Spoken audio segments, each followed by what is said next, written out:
Bismillahirrahmanirrahim. Masya Allah. Boleh hadirkan diri. Waalaikumsalam warahmatullahi wabarakatuh. Izzat Isa, Idham. Waalaikumsalam. Rano Bay. Waalaikumsalam. Muhammad Zikri Alif. Masya Allah. Ruqiyah Hayat. Waalaikumsalam warahmatullahi wabarakatuh. Tuan-tuan boleh hadirkan diri dengan iman dan ihtisab. Malam ni kita akan masih lagi dalam bab pahala-pahala tasbih. Lepas tu bab taubat, bab bertaubat, bab taubat. Bab tu lebih jadi 100 lebih lagi dah tinggal 17 hari lagi, 17 kali lagi, 5 sebulan 9 5 3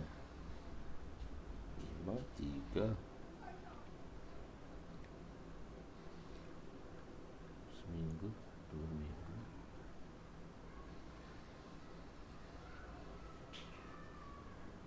seminggu 2 minggu 3 minggu 4 minggu. Bismillahirrahmanirrahim. Maryam Ahmad Faris, Masya Allah. Zikri Muzakkir Syukri, Masya Allah. Dr. Ramizu, Waalaikumsalam warahmatullahi wabarakatuh. Masya Allah, tuan-tuan boleh hadirkan diri. Masya Allah, dengan iman dan ihtisab, yakin pada perintah Allah SWT dan yakin pada janji-janji Allah dengan menghadirkan akan fadilat-fadilatnya untuk menghasilkan ihtisabnya. Bismillahirrahmanirrahim. Assalamualaikum warahmatullahi wabarakatuh. Subhanaka la ilma lana illa ma 'allamtana innaka antal alimul hakim wa la hawla wa la quwwata illa billahil aliyyil azim. Rabbi yassir wa la tu'assir wa tammim bil khair ya fattah wa bika nasta'in. Nahmaduhu wa nusalli wa nusallim ala rasulihil karim wa ala alihi wa ashabihil fatihina bihadiyihim ilal haqiqatil majaza. Amma ba'du. A'udzu billahi minasyaitonir rajim. Bismillahirrahmanirrahim. Wal 'asri innal insana lafi khusr illa allazina amanu wa 'amilus solihat wa tawasaw bil haqq wa tawasaw bis sabr. Sadaqallahul azim. Wa qala an-nabi sallallahu alaihi wasallam la yu'minu ahadukum hatta yuhibba li akhihi ma yuhibbu li nafsihi aw kama qala alaihi wassalatu wassalam. Ya, malam ni kita berada di muka surat, iaitu muka surat berapa? Hadis yang ke-2310 ke 2311 ya. 2310 atau 2311 ya. Lupa pula dasar ni. Saya rasa 2310 2310. 2310. Okey, masya-Allah, barakallah bih. Ya, malam ni 2310 bracket 17. Masih lagi dalam bab, masih lagi dalam kitab, dalam jenisnya nama kitab, nama-nama Allah, dalam fasalnya, dalam noknya ganjaran pahala, dan dalam fasal yang ketiga. Bismillahirrahmanirrahim. Wa an Abi Sa'id Al-Khudri wa Abi Hurairah radhiyallahu anhuma qala qala Rasul sallallahu alaihi wasallam, man qala la ilaha illallah wallahu akbar saddaqahu rabbuhu qala la ilaha illa ana wa ana akbar wa iza qala la ilaha illallah wahdahu la syarika lah yaqulu Allah la ilaha illa ana wahdi la syarika li wa iza qala la ilaha illallah lahul mulku wa lahul hamdu قال لا إله إلا أنا لي الملك ولي الحمد وإذ قال لا إله إلا الله ولا حول ولا قوة إلا بالله قال لا إله إلا أنا لا حول ولا قوة إلا بي وكان يقول من قالها في مرضه ثم مات ولم تطعمه النار. رواه الترمذي وابن ماجه. Sayyidina Abu Sa'id Al-Khudri dan Sayyidina Abu Hurairah radhiyallahu anhuma meriwayatkan bahawa Rasulullah sallallahu alaihi wasallam bersabda, barang siapa yang mengucap la ilaha illallah wallahu akbar, nescaya Allah akan membenarkan ucapan itu Dan Allah Subhanahu wa taala berfirman, tiada Tuhan selainku dan akulah yang maha besar. Allahu akbar. Maha besar zat Allah. La ilaha illallah, barang siapa yang mengucap la ilaha illallah wahdahu la syarikalah, maka Allah akan berfirman, tiada Tuhan melainkan aku yang maha esa, tiada sekutu bagiku. Apabila seorang hamba mengucap la ilaha illallah lahul mulku wa lahul hamdu, maka Allah Subhanahu wa taala akan berfirman, tiada Tuhan melainkan aku, milikkulah segala kerajaan dan milikkulah juga segala pujian. Apabila seorang hamba mengucap la ilaha illallah la haula wa la quwwata illa billah, maka Allah Subhanahu wa taala akan berfirman, tiada Tuhan melainkan aku, tiada daya dan upaya melainkan dengan kehendak dan kekuasaanku. Nabi SAW bersabda, barang siapa mengucap kalimah-kalimah ini ketika dia sakit, lalu dia meninggal dunia, nescaya dia tidak akan dimakan oleh api neraka. Apa begitu besarnya fadilat la ilaha illallah. Hadis seterusnya 2311-8, fadilat tasbih dan tahmid. Fadilat tasbih dan tahmid. Wa an Abi Sa'id wa an Abi Sa'd wa an Abi Sa'd wa an Sa'd bin Abi Waqqas radhiyallahu anhu annahu dakhala ma'an Nabi sallallahu alaihi wasallam alam ra'atin wa baina yadayha nawan aw hasan tusabbihu bihi qala ala ukhbiruka bima huwa aisaru alaikum min hadha aw afdalu subhanallahi adada ma khalaqa fis sama subhanallah هي عدد ما خلق في الأرض سبحان الله ما عدد بين ذلك سبحان الله عدد ما هو خالق والله أكبر مثل ذلك والحمد لله مثل ذلك ولا إله إلا الله مثل ذلك ولا حول ولا قوة إلا بالله مثل ذلك. رواه الترمذي وأبو داود وقال الترمذي هذا حديث غريب. Sayyidina Sa'ad bin Abi Waqqas radhiyallahu anhu meriwayatkan bahawa beliau menziarahi seorang wanita bersama Rasulullah. Beliau meriwayatkan bahawa beliau menziarahi seorang wanita bersama Rasulullah. Di hadapan wanita tersebut ada biji tamar atau batu kecil yang digunakan untuk bertasbih. Nabi bersabda, maukah aku beritahu kepada kamu sesuatu yang lebih mudah daripada ini atau lebih afdal? Ucaplah subhanallahi adada ma khalaqa fis sama, subhanallahi adada ma khalaqa fil ard, subhanallahi adada ma baina zalik, subhanallahi adada ma huwa khaliq. Ucapkanlah takbir la ilaha Allahu akbar dan tahmid alhamdulillah dan tahlil seperti ini juga, serta berkata la haula wala quwwata illa billah. Penerangan, dalam sebahagian riwayat dinyatakan bahawa wanita yang diziarahi oleh Nabi dan Sa'ad bin Abi Waqqas ialah isteri baginda Ummul Mukminin Sayyidatuna Juwairiyah, wallahu alam. Au di sini sebagai syakir rawi nawan au hasan. Dia menziarahi keharusan bertasbih, keharusan berbagaikan cara tasbih.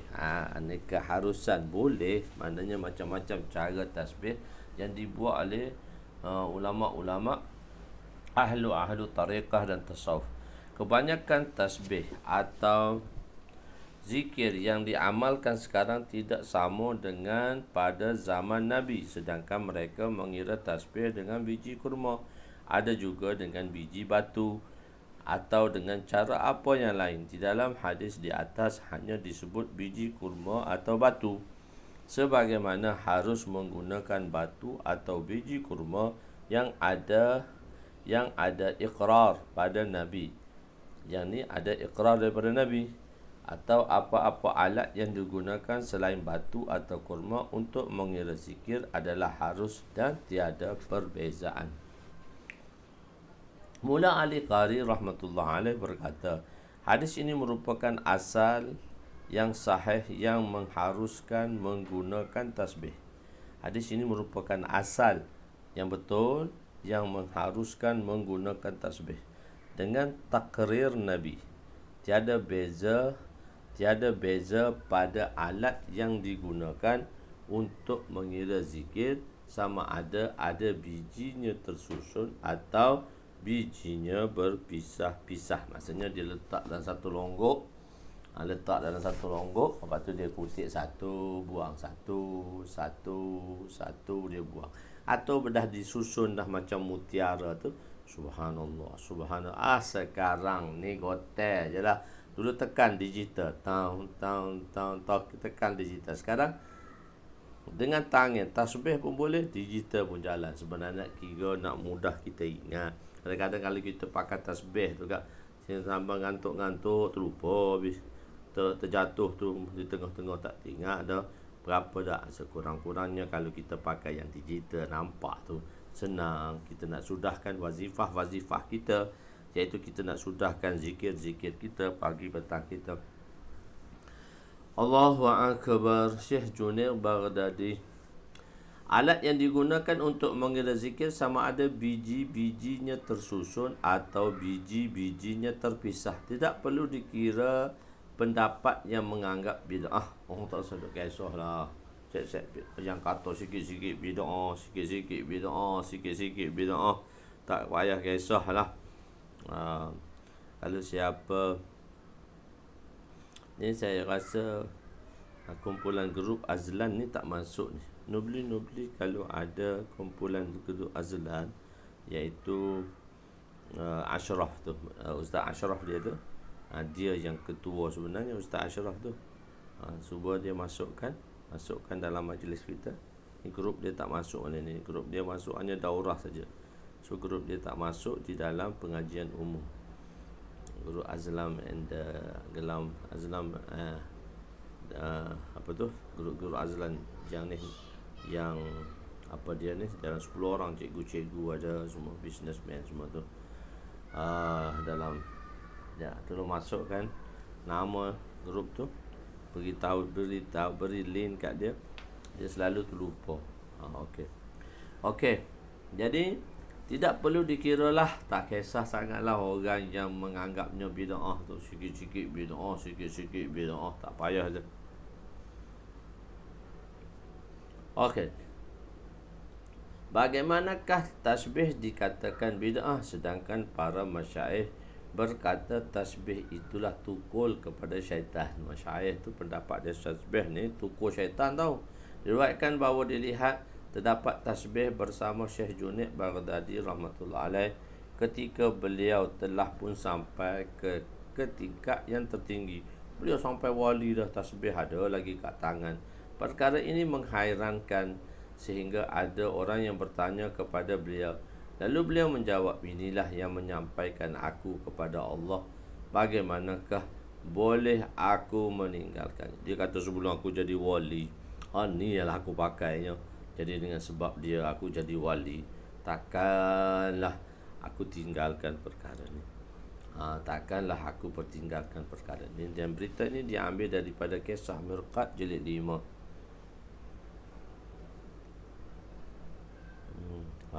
Jilid 5. So tasbih ni ulama-ulama, masya-Allah, kurang-kurangnya kita bertasbih, masya-Allah.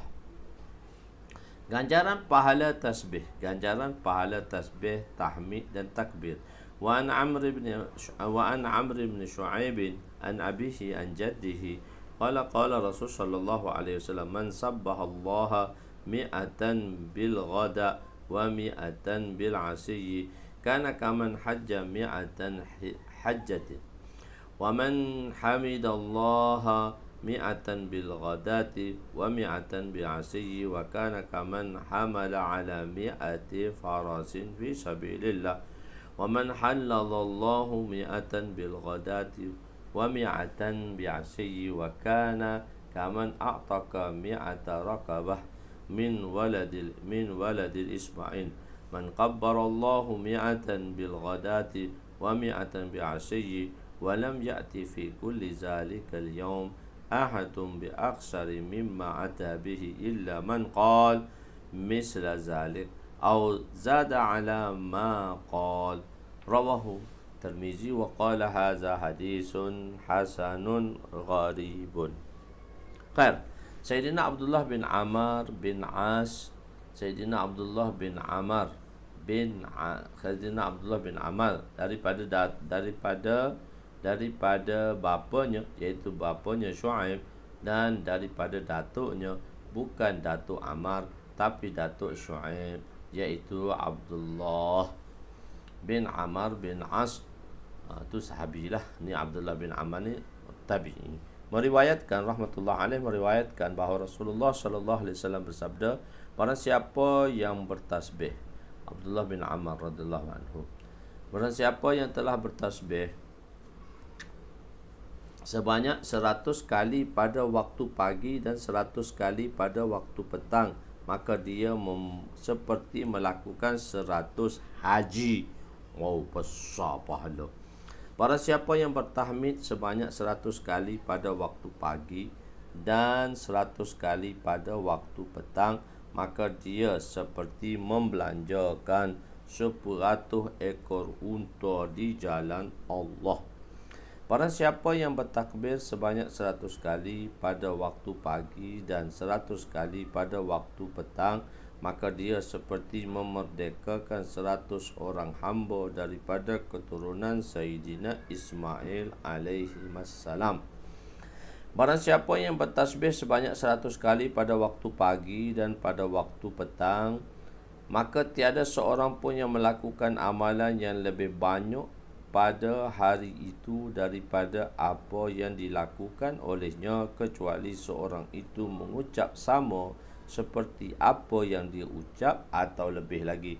Qadarallahu masyaallah illa man rahima rabbi. Jadi begitulah besarnya ganjaran-ganjaran pahala yang disediakan oleh Allah Subhanahu wa taala untuk kita apabila kita bertasbih, bertahmid, bertahlil dan bertakbir dan membaca la haula wala quwata illa billahil aliyyil azim.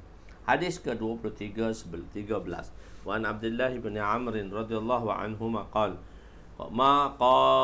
qala Rasul sallallahu alaihi wasallam at-tasbihu nisful mizan walhamdulillah yamla'uhu wa la ilaha illallah laysa laha hijabun dunallahi hatta takhlusa ilaih. Rawahu Tirmizi wa qala hadza hadisun gharibun wa laysa isnaduhu bil qawiyyi.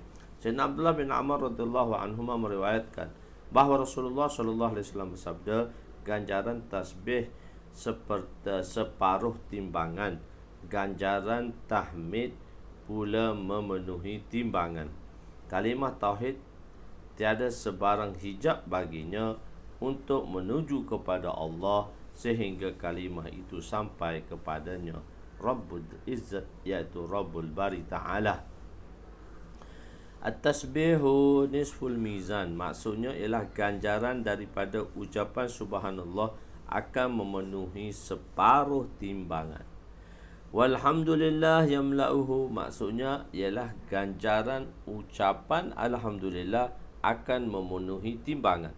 Mengikut taujih ini, alhamdulillah lebih afdal daripada subhanallah, atau maksudnya ialah ganjaran alhamdulillah separuh dan ganjaran subhanallah separuh apabila dihimpun kedua-duanya adalah sama. La ilaha illallah ucapan walaysa laha hijab, sangat cepat diterima di hadapan Allah dan ganjaran pahalanya terlalu banyak. Ini menunjukkan bahawa la ilaha illallah lebih afdal daripada subhanallah dan alhamdulillah lagi. Salam semua. Waalaikumsalam. Okey, hadis seterusnya 2314 muka surat 300 jilid 5 pada mereka, pada sahabat-sahabat yang masuk agak lewat sedikit, mungkin ada urusan tak dapat dielakkan. So kita berada di muka surat 300 sekarang ini. jilid kelima, 2314 hadisnya, kurungan 21 babnya.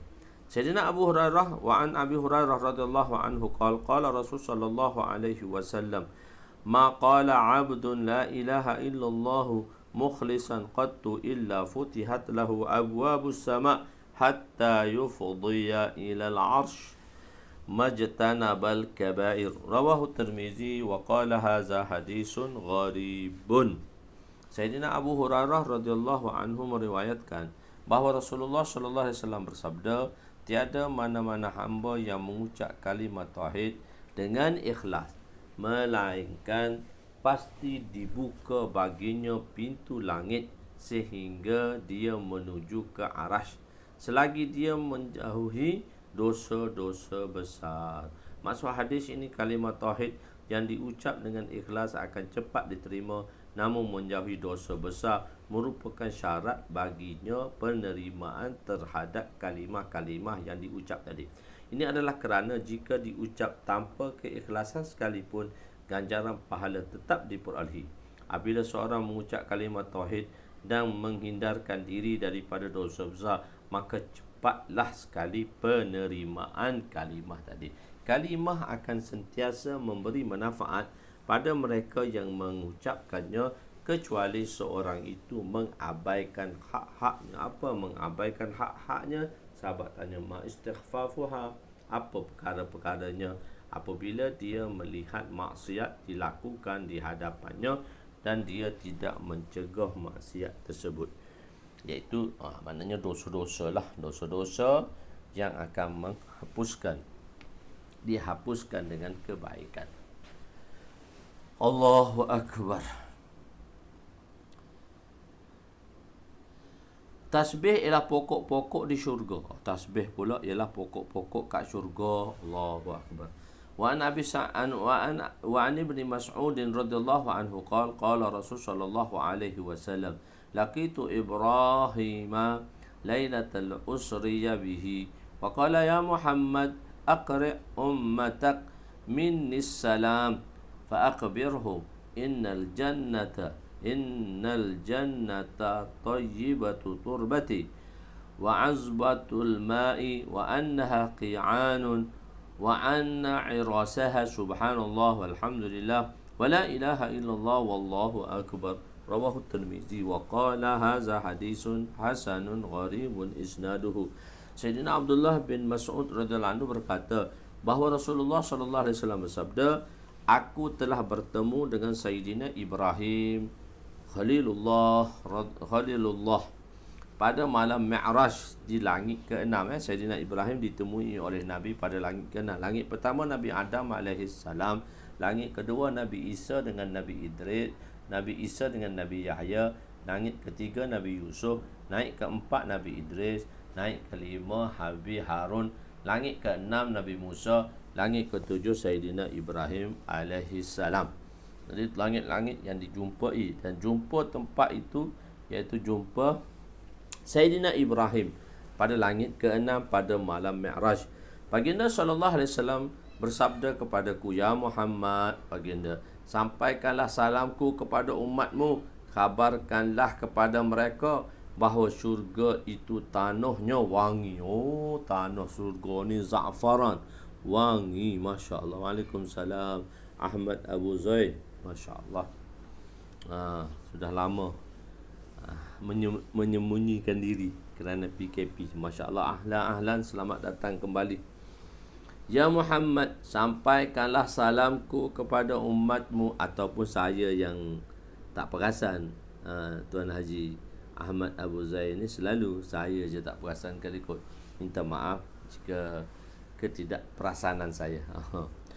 Okey, oleh itu apabila kita, ya Muhammad, sampaikanlah salamku pada umatmu, khabarkanlah kepada mereka bahawa syurga itu tanah dia wangi, za'faran, wangi, airnya manis. Ya Allah, syurga itu tanah yang rata, yang tanamannya ialah, syurga ni tanah rata je, tak ada rintangan apa, cuma tanam dia subhanallah walhamdulillah wa la ilaha illallah wallahu akbar. Satu pokok di syurga akan ditumbuhkan untuk si penanam tersebut.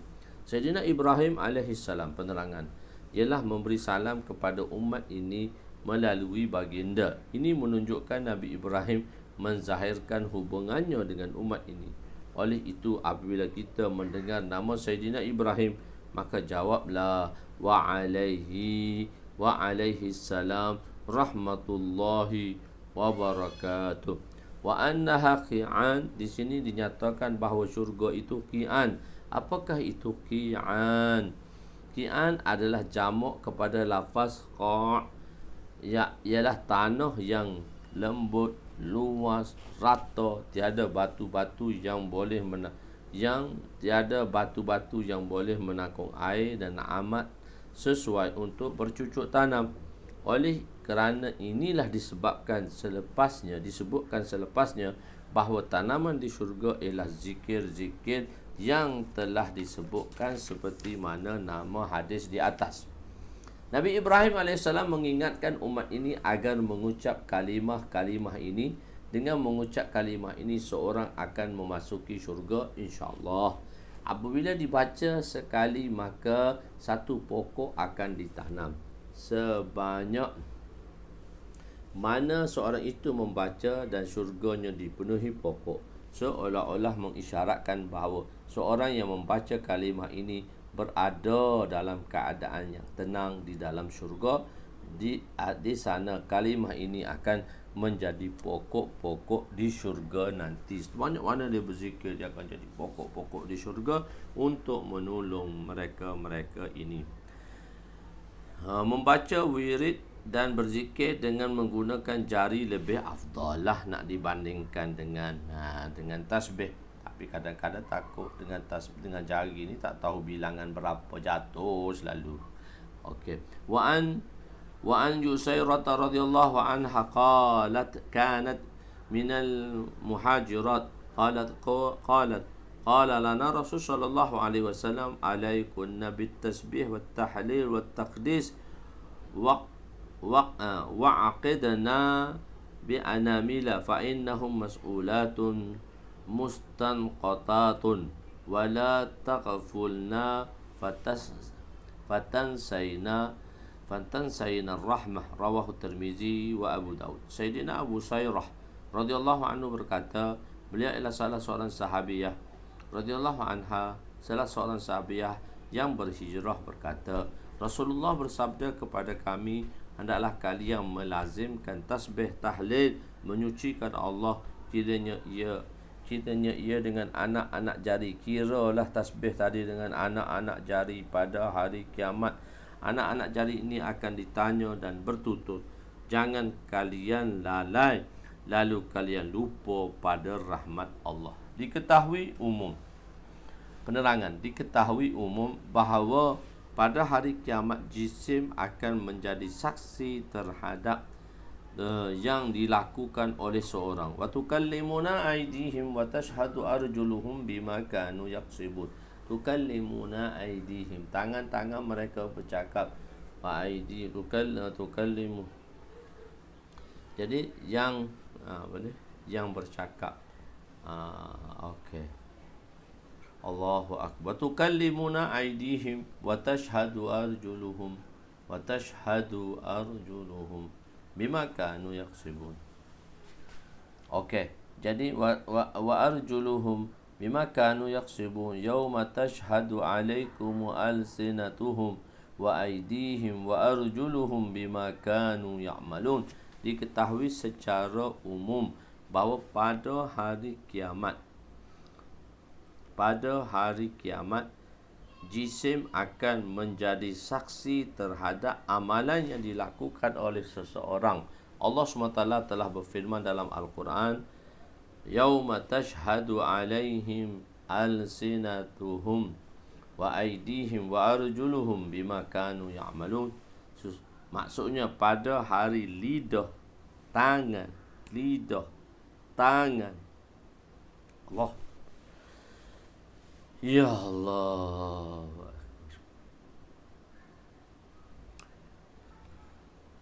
Pada hari lidah, tangan serta kaki mereka menjadi saksi terhadap diri mereka sendiri tentang segala apa yang mereka lakukan. Semuanya akan memberi saksi terhadap kaki ni, kata akulah yang bergerak wa'yazubillah kepada tempat-tempat yang tak elok, dan akulah dengan kaki ini aku berada di tempat-tempat yang baik.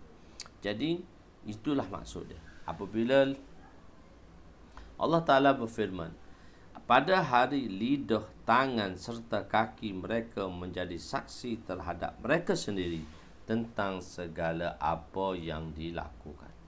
Fa'innahum mas'ulat. Allah Subhanahu Wa Ta'ala akan bertanya kepada jari-jari. Di sini isyarat kepada bahawa pada hari kiamat akan ditanya, apakah yang kamu lakukan di dunia? Allah akan memberi izin kepada jari untuk bercakap. Jari-jari akan bercakap menjadi saksi amalan baik dan juga amalan buruk yang dilakukan. Jari-jari juga digunakan untuk bertasbih dan memberi saksi bahawa tuannya menggunakannya untuk bertasbih dan berzikir. Oleh kerana inilah Nabi menyuruh berzikir dengan menggunakan jari. Tak apa, kita nak ingat, kita nak kira mudah, kadang-kadang terlupa, so dia tidak lari daripada menentang Nabi sallallahu alaihi wasallam. Khair, hadis seterusnya, pasal yang ketiga, sebaik-baik zikir dan doa. Di manakah sebaik-baik zikir dan apakah bacaan-bacaan yang disebut sebaik-baik doa? Khair, wa an Sa'id bin Abi Waqqas radhiyallahu anhu qala jaa a'rabiyyun ila Rasul sallallahu alaihi wasallam qala 'allimni kalaman aqulu lahu qala qul la ilaha illallah wahdahu la syarika lah lahul mulku la wahdahu la syarika lah Allahu akbar kabira walhamdulillahi katsira wa subhanallahi rabbil alamin la haula wa la quwwata illa billahil azizil hakim. Qala fahaula'i li rabbi famali. Qala qul Allahumma ighfirli warhamni wahdini warzuqni wa'afini. Rawahu Tirmizi fi afini.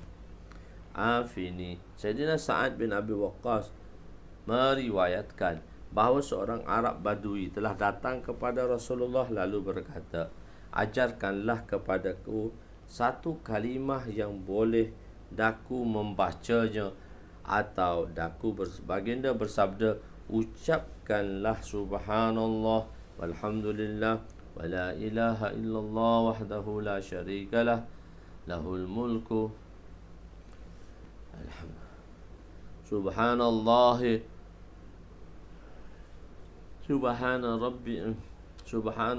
rabbil alamin la haula wa la quwwata illa billahil azizil hakim. Masya-Allah. Tiada Tuhan yang berhak disembah, 303 cikgu. Dan tiada Tuhan yang dilayak disembah melainkan Allah yang Maha Esa. Tiada sebarang sekutu baginya. Allah yang Maha Besar. Segala puji bagi Allah. Maha suci Allah, Rabb semesta alam. Tiada kekuatan untuk melakukan kebaikan atau daya untuk meninggalkan keburukan kecuali dengan bantuan Allah yang Maha Perkasa lagi bijaksana. Si Badui telah datang dan bertanya di dalam majlis Nabi sallallahu alaihi wasallam, Allah, ini adalah Tuhan saya. Ini adalah untuk Tuhan saya. Apakah pula bacaan untuk diri saya sendiri? Baginda bersabda, Allahumma ighfirli warhamni wahdini warzuqni wa'afini. Ya Allah, ampunilah dosaku, rahmatilah diriku, berilah petunjuk kepadaku, berikanlah rezeki kepadaku, dan juga dan berilah afiah kepadaku. Persyak rawi iaitu afin. Kelebihan yang mana yang menjangkaui dan melampaui fadilatnya. Penerangan Al-Aziz Al-Hakim di dalam Musnad Bazzar ialah Aliyyil Azim, iaitu la haula wala quwata illa billahil aliyyil azim. Mula Ali Qari berkata, itulah yang masyhur ala al-sinah, walaupun tiada di dalamnya sahih. Okey, walaupun tiada di dalamnya sahih. Hari ni taklah kelah banyak, tapi bapa selalu mengantuk. Mengantuk. Okey.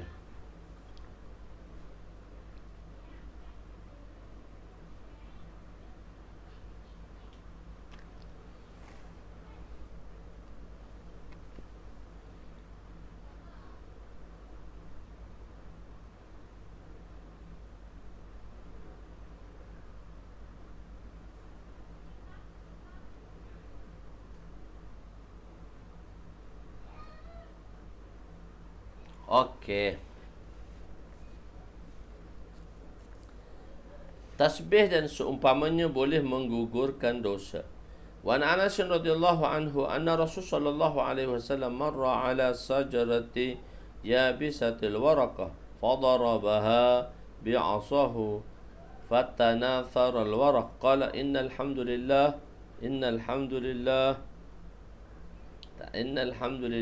subhanallah la hawla wala la ilaha illallah wallahu akbar tusaqitu dhunubal abdi kama tusaqitu dhunubal abdi kama tasaqata al-waraq wa hadhihi syajar rawahu Tirmizi wa qala hadza haditsun gharibun Okey, Sayyidina Anas radhiyallahu anhu meriwayatkan bahawa Rasulullah sallallahu alaihi wasallam lalu berhampiran dengan sebatang pokok yang daunnya kering. Baginda memukul daun-daun dengan tongkat baginda.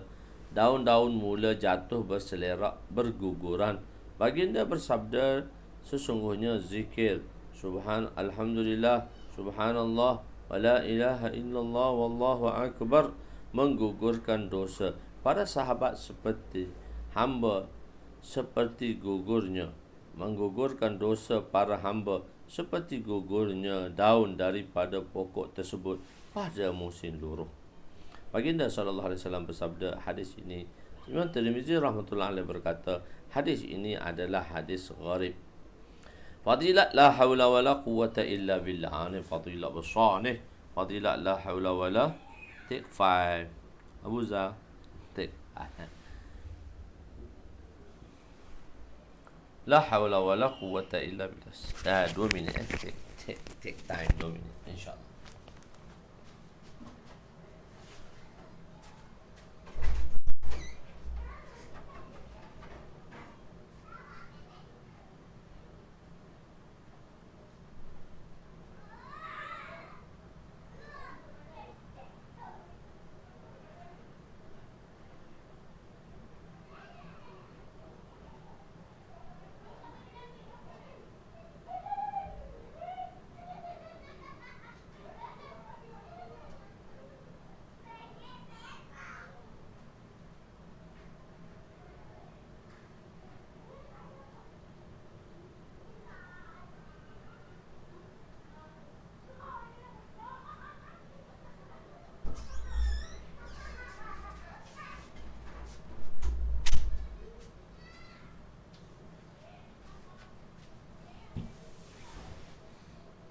Nampak keletihan Ustaz? Ya. Kita cai dahulu. Bismillah. Background selawat. We'll be right back. Home. Stream will be right back.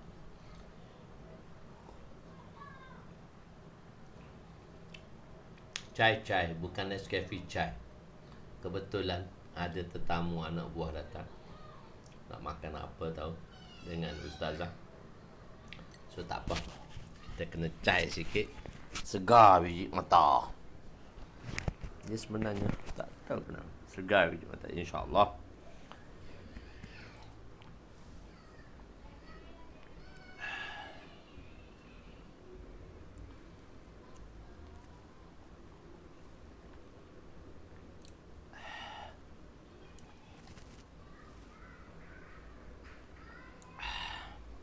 Okey. Dia segar balik.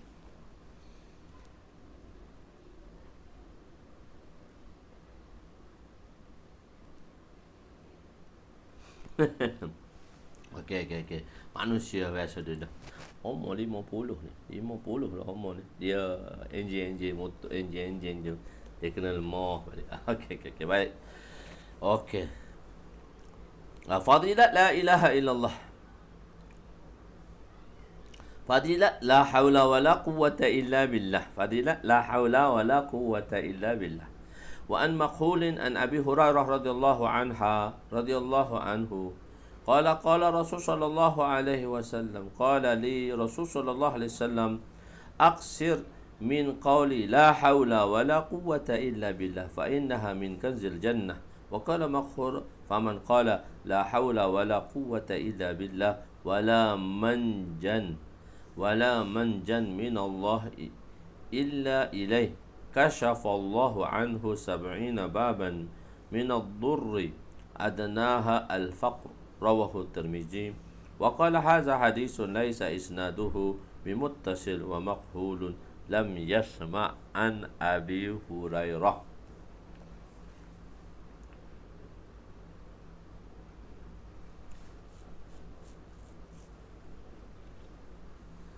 Hadits Makhul meriwayatkan bahawa Sayyidina Abu Hurairah radhiyallahu anhu daripada Sayyidina Abu Hurairah radhiyallahu anhu bahawa Rasulullah sallallahu alaihi wasallam bersabda kepadaku, banyakkanlah berzikir, banyakkanlah ucapan la haula wala quwwata illa billah, sesungguhnya ia merupakan khazanah syurga. Betul, la haula wala ni memang betul lah. Masya-Allah, barang hilang di India, jumpa di Pakistan, ucapan la ilaha illallah. Maka Allah SWT akan menyingkap daripada dirinya 70 pintu kemudaratan. Banyakkanlah. Dan Hadrat Makhul rahmatullahi alaih berkata, barang siapa yang mengucap la haula wala quwwata illa billah wala manjan minallah illa ilaih, maka Allah akan menyingkap daripadanya 70 pintu kemudaratan. 70 pintu kemudaratan. Yang paling rendah ialah kefakiran. Beliau berkata hadis ini sanadnya tidak muttasil kerana Hadrat Makhul tidak mendengar daripada Sayyidina Abu Hurairah. Hadis mursal juga. Cuma kadang-kadang dia beritahu dia datang daripada Sayyidina Abu Hurairah. Sedangkan kalau kita tengok Asma'ur Rijal dan sebagainya, bahawa Sayyidina Hadrat Makhul rahmatullahi alaih tabi'i tidak bertemu dengan Sayyidina Abu Hurairah radhiyallahu anhu. Fa innaha min kanzil jannah. Maksudnya ialah kalimah ini merupakan satu zakhirah. Zakhirah tu satu himpunan lah. Zakhirah ni maksudnya satu himpunan. Dan himpunan amalan, satu zakhirah, iaitu dia akan dijadikan satu bentuk himpunan amalan. Barang siapa yang membacanya, maka dia akan memperolehi manfaat dan faedah pada hari yang khazanah harta benda, anak pinak dan keluarga kerabat tidak boleh memberi manfaat. Adnaha al-faqr. Hadis ini maqtu', yakni mauquf 'ala al-maqhul. Mauquf 'ala al-maqhul. Fakir yang dimaksudkan di sini ialah fakir hati, iaitu hati yang miskin dan sempit seperti yang dinyatakan di dalam sebuah hadis, kadal faqru an yakunal kufra. Hampir kefakiran itu membawa seseorang kepada kekufuran. Oleh itu, siapa yang membaca kalimah ini, dia akan dijauhkan daripada hajat. Kalimah ini, barang siapa yang membaca kalimah ini, dia akan dijauhkan daripada hajat. Seorang yang membaca kalimah ini sambil membayangkan makna dan mafhum kalimah ini, maka dalam hatinya akan tercipta keyakinan dan iktimad, berpegang teguh bahawa setiap hukum daripada Allah SWT dan setiap perkara di dalam genggamannya. Sebagaimana ada golongan yang Allah memberi manfaat, faedah dan kerehatan di dunia, begitu juga ada golongan yang diuji dengan bala dan musibah seorang yang meyakini perkara ini akan mendapat kekuatan untuk bersabar ketika kesusahan dan bersyukur ketika mendapat nikmat, serta ia akan menyerah segalanya kepada Allah, redha dengan qada dan qadar. Dia akan menjadi hamba Allah yang disayangi. Benda ini saya ambil daripada Syarah Mirqat, iaitu dalam kitab Mula Al-Qari. Rawahu Tirmizi wa qala hadza hadisun ila akhiri. Imam Tirmizi berkata hadis ini sanadnya tidak muttasil, tidak dia terputus. Tak mustatil itu munqati', terputus. Ianya munqati' kerana Hadrat Makhul tidak sama, tidak dengar hadis ini daripada Sayyidina Abu Hurairah radhiyallahu anhu. Maka Mula Al-Qari berkata, inilah nuqtah musannif untuk menyebut Hadrat Makhul di atas kebiasaannya musannif akan menyebut nama sahabi dan meriwayatkan hadis sahaja Musannif ingin menerangkan bahawa sanad hadis ini pengarang lah. Maksudnya nak beritahu, musannif itu pengarang, nak bagi tahu bahawa sanad hadis ini munqati'. Beliau berkata, namun terdapat hadis yang lain yang menguatkan iaitu hadis riwayat Sayyidina Abu Musa Asy'ari secara marfu'. Ada juga kadang-kadang dibawa. Jangan kata-kata hadis munqati' mana boleh amalkan. Sebenarnya kita tak bersumberkan kepada hadis munqati' itu sebagai dalil.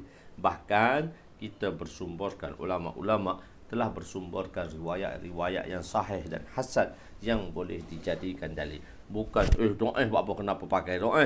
Tak nak masuk beritahu mafhum dari doa itu ada dalam mafhum sahih. Jadi tak jadi masalah lah nak bacanya. Kita tak buat dalil tu daripada hadis doa. Tak. La haula wa la quwwata illa billah fa innaha kanzun min kunuzil jannah. Hadis ini diriwayatkan oleh a'immas sittah. Begitu juga Imam Nasa'i dan Imam Bazzar meriwayatkannya daripada Sayyidina Abu Hurairah secara marfu'. La haula wa la quwwata illa billah ma'al la manja min Allah illa ilaihi kanzum min kunuzil jannah.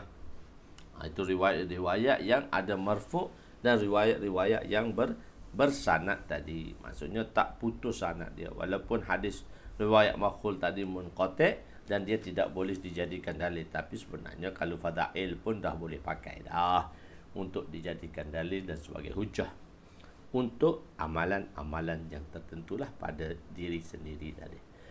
Hadis kedua 2320, wa Nabi Hurairah radhiyallahu anhu qala Rasul sallallahu alaihi wasallam yaqul qala Rasul sallallahu alaihi wasallam la haula wa la quwwata illa billah zawatun min 99 da'an aysaraha al-humma. Sayyidina Abu Hurairah radhiyallahu anhu meriwayatkan bahawa Rasulullah sallallahu alaihi wasallam bersabda, la haula wa la quwwata illa billah, ialah penawar 99 penyakit. Yang paling ringan ialah kerusingan.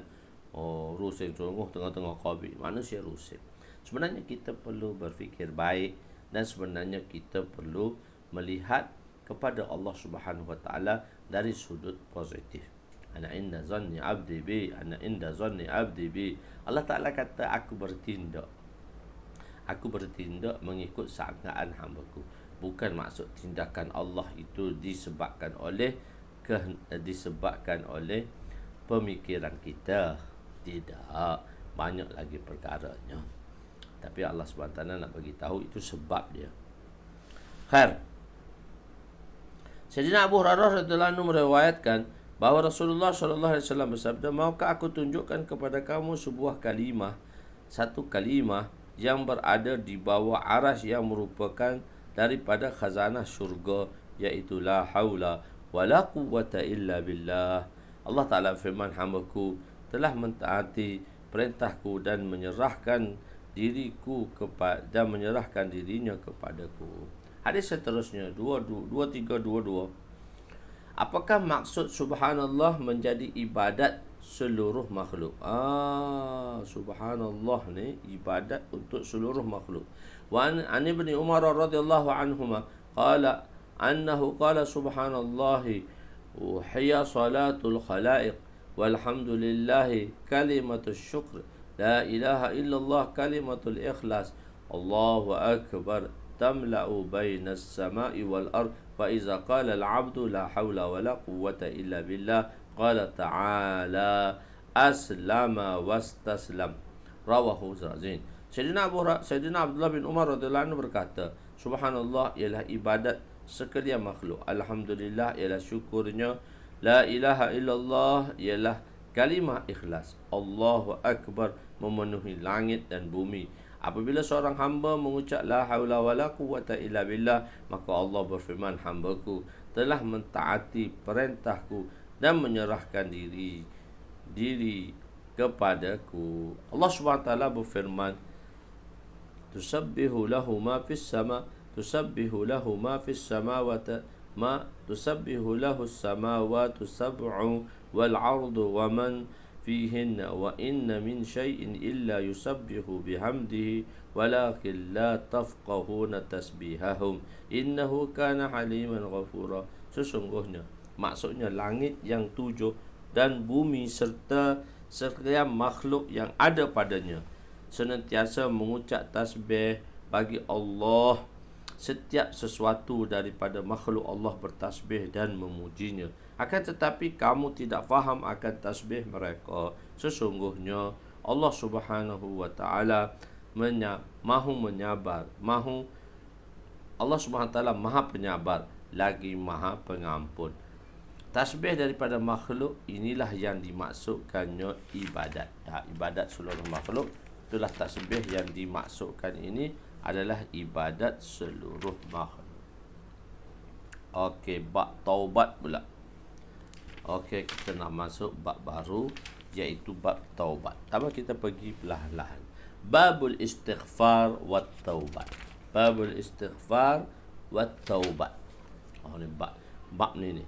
Di dalam tajuk di atas, Khatib Tibris iaitu pengarang Mishkat membawa kalimah taubat selepas istighfar.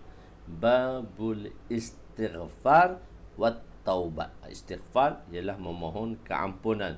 Taubat juga memohon penyucian dosa. Jadi istighfar dan taubat. Kenapa dia buat macam tu? Apakah perbezaan antara taubat dan istighfar? Istighfar pun taubatlah. Istighfar kamu, taubat kamu. Taubat kamu. Jadi apa maksud perbezaan di antara doa, di antara taubat dan istighfar? Jawabnya ialah makna istighfar ialah memohon keampunan. Kadang-kadang ia mengandungi makna taubat dan kadang-kadang ia tidak mengandungi makna taubat. Maksudnya istighfar memohon keampunan. Kadang-kadang ia mengandungi makna taubat dan kadang-kadang tidak. Oleh kerana itulah musannif berkata babul istighfar wat taubat dengan menzahirkan kalimah taubat. Sebab istighfar saja tak pada atas makna taubat. Istighfar kamu, maksudnya istighfar kamu tu taubatlah. Tapi kita faham istighfar tu baca Astaghfirullahalazim, memohon keampunan. Astaghfirullahalazim. Tidak ada makna kalimah taubat di situ. Sebab itu pengarang telah mengulangi perkataan taubat. Sebab perkataan istighfar tidak memadai memberi makna taubat. Kadang-kadang ada makna taubat, kadang-kadang tak ada makna taubat. Jadi bab istighfar okeylah, mencari keampunan, dan bab bertaubat. Jadi sebab itu dia mengulangkan perkataan begitu.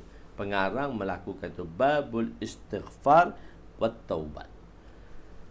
Atau jawabnya istighfar bersangkut paut dengan lidah. Istighfar ni kita ucap dengan lidah, iaitu seorang hamba memohon keampunan daripada Allah dengan lidahnya. Manakala taubat pula berkaitan dengan hati, iaitu menyesali dosa-dosa yang dilakukan, kembali kepada Allah dan berjanji tidak akan mengulangi dosanya pada masa akan datang. Itu syarat taubat lah. Makna taubat ini merujuk kepada maksiat. Rujuk daripada maksiat kepada taubat. Rujuk daripada lalai kepada zikir. Kita rujuk daripada ghaib kepada hadir. Apa yang dimaksudkan dengan pengampunan Allah kepada hamba-Nya? Maksudnya ialah Allah menutup dosanya di dunia tanpa diberitahu kepada sesiapa pun, dan di akhirat dosa itu terus ditutup dan dia tidak akan diazab. Itu marrahimar rabbi, orang yang mana Allah memilihnya. Dan kita doakan kita semua umat Islam di kalangan mereka yang dipilih oleh Allah Subhanahu wa taala. Apabila dimaksudkan dengan pengampunan, Hazrat Junaid Baghdadi rahmatullah alaih berkata dalam menerangkan makna taubat, bahawa bertaubat itu atas rasa kelazatan dosa di dalam hati. Bahawa bertaubat itu ialah merasa kelazatan dosa dalam hati seorang tu lenyapkan semua dosa, lenyap selepas dia bertaubat, seolah-olah tidak kenal lagi dosa yang dilakukan olehnya. Maksudnya itu maksud kalimah. Terdapat 4 perkara yang penting tanda penerimaan taubat. Pertama, taubat yang dilakukan itu semata-mata kerana takut kepada Allah. Tiada maksud yang lain daripada taubat selepas inginkan pujian daripada orang ramai. Kedua, menyesali sepenuh hati terhadap dosa yang dilakukan. Ketiga, menghindarkan diri daripada dosa sama ada zahir atau batin selepas bertaubat. Keempat, berjanji dan menyesal tidak akan melakukannya. Jika dosa yang dilakukan berkaitan dengan harta orang lain, maka hendaklah meminta maaf daripada tuan harta dan membayarnya kembali. Tanda orang mukmin ialah apabila mereka melakukan dosa, maka mereka terus bertaubat. Jika seorang melewatkan taubat, maka dikhawatiri syaitan akan menimbulkan was-was di dalam hatinya. Lalu dia berkata, aku ini tiada lagi peluang untuk bertaubat. Allah SWT tidak lagi menerima taubatku. Perkara ini ada dijelaskan di dalam kitab Babul Kabair dahulu, insya-Allah dalam bab dosa besar. Bagaimana ingin menghindarkan diri daripada dosa? Antara cara yang mudah untuk menghindarkan diri daripada dosa ialah bersifat qanaah. Kita bersifat qanaah, sifat memadai, yakni merasa cukup sekadar boleh mengekalkan kehidupan sebagai manusia seperti perkara-perkara yang daruri, iaitu darurat, seperti penting sahaja, iaitu seorang itu mempunyai makanan sekadar menghilangkan kelaparan, pakaian sekadar menutup aurat, rumah sekadar menghindar diri daripada hujan dan panas, dan alat untuk memasak serta seorang isteri. Hendaklah diketahui bahawa berikhtiar mencari kesenangan di dalam perkara harus boleh membawa seorang itu melampaui had keperluan kerana keinginan tidak dapat disempurnakan di dunia ini. Hendaklah diketahui, sebelum ni kita dah beritahu, tapi di sini saya buat conclusion kan, iaitu kita diketahui kita berikhtiar mencari kesenangan di dunia. Ada satu orang dia nak senang kat dunia ni dengan dia mencari di dalam perkara-perkara yang harus membawa seorang itu sampai melampaui had keperluan kerana keinginan manusia tidak akan disempurnakan. Lau kana li bani Adam wadiyan min mal, jika anak Adam tak ada 2 kebun mal, cari juga nombor 3. Wala yamla'u jawfan ibni Adam illa turab, kecuali perut dan tanah sahaja yang boleh mengenyangkan kita. Hendaklah diketahui bahawa apabila berikhtiar mencari kesenangan, memang juga senang dalam perkara harus membawa seorang itu melampaui had keperluan kerana terlibat dengan perkara makruh dan syubhat. Apabila dilihat bahawa perkara makruh itu tidak boleh memuaskan nafsunya, maka dia akan melampaui kesempadan haram. Apabila seorang itu mula melampaui kesempadan haram, maka dia akan jatuh dalam kekufuran. Seorang yang terjatuh dalam kekufuran akan diazab oleh Allah Subhanahu. Ini sebab taubat tu datang-datangnya akan datang insya-Allah pada hari Rabu ni kita akan bertemu balik, iaitu muka surat 310 tu akan datang bab-bab taubat, kalimah-kalimah taubat, perkara-perkara yang perlu kita minta semasa bertaubat, syarat-syarat taubat dan sebagainya.